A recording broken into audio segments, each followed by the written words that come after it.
So, Nora, you know, we always talk about Hollywood's golden age, and uh, I'm always fascinated by it, but, like, where did it really start? I mean, was it just suddenly, boom, here it is, or was it, a more gradual thing? Oh, Mark, that's such a good question because it's not just one thing, right? It's this whole confluence of factors. But if you really want to pinpoint the genesis, you've got to look at the emergence of the studio system itself. I mean, we're talking late 1910s, early 1920s, when these smaller production companies started consolidating and forming these massive vertically integrated behemoths. Vertically integrated? What does that actually mean for, like, the average listener? Because I'm picturing, like, a big lot, but what's the real nuts and bolts there? Okay, so picture this. They didn't just make the movies, right? They owned the entire process from like the actual production studios, the sound stages, the props, the costumes, everything to the distribution networks, like the companies that would get the films to the theaters. And then here's the kicker. They owned the movie theaters themselves. So they controlled the entire life cycle of a film, which is just wild. And this vertical integration, it gave immense power to what became known as the Big Five. We're talking about like MGM, Paramount, Warner Bros., RKO, and 20th Century Fox. These studios, they weren't just film factories. They were like industrial empires. They had their own stable of stars, their own writers, directors, even their own orchestras.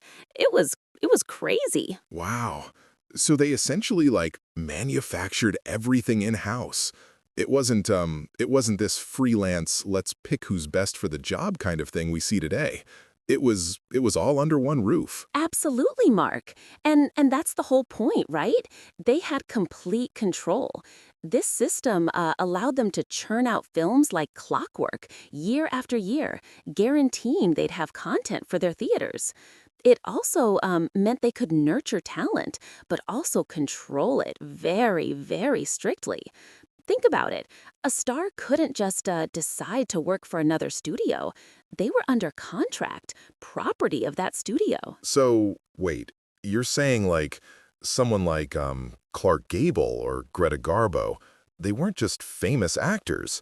They were practically employees of a specific corporation, locked into these often incredibly long and restrictive contracts? Exactly. They were absolutely a studio property. The studios, they didn't just hire actors, they created stars. They'd change their names, dictate their public image, even control their personal lives to a degree.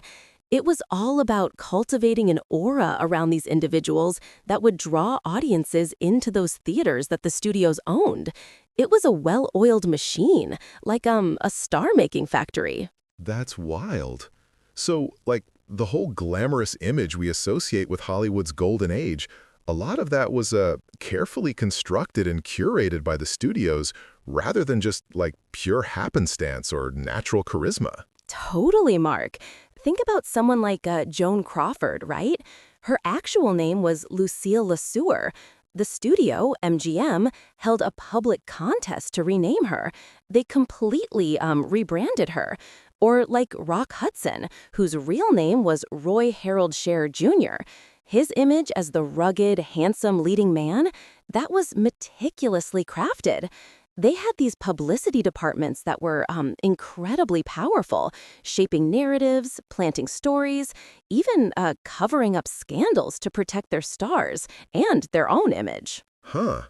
So, when we see those old photos, all that glitz, it was almost a performance off screen as well as on, huh? That's really eye-opening. Now, speaking of controlling images and narratives, what about the Hays Code? Like, everyone hears about it, but what was its actual impact on what movies could actually show during this period? Oh, the Hays Code. Mark, that's a whole other layer of control, isn't it?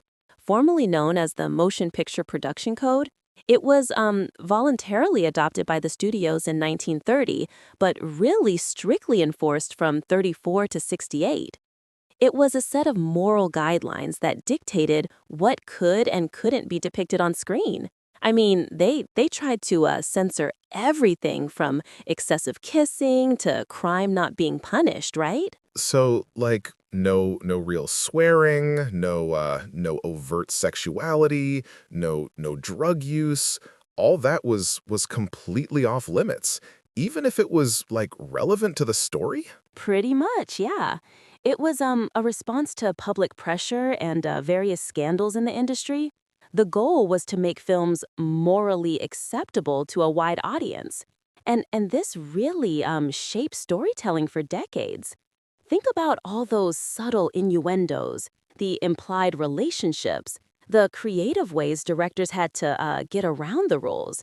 It's why so many classic films feature characters in separate beds, even if they're married, you know?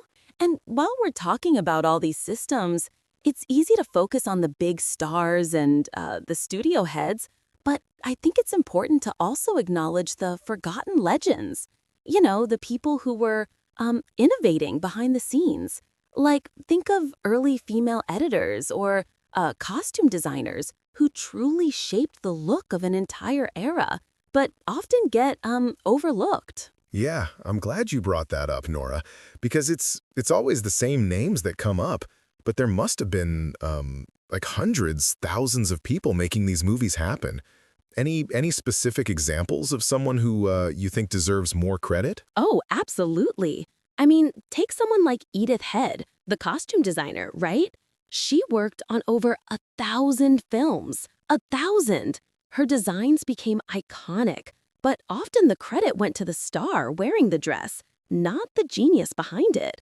Or Dorothy Arzner, one of the only female directors working consistently in Hollywood during the Golden Age. She directed films for Paramount and RKO, often giving women strong, independent roles, which was revolutionary for the time. She totally deserves more recognition. Wow, that's incredible. So these aren't just myths we're unraveling, but actual hidden histories and people whose contributions really shaped what we think of as classic cinema, huh? Exactly, Mark.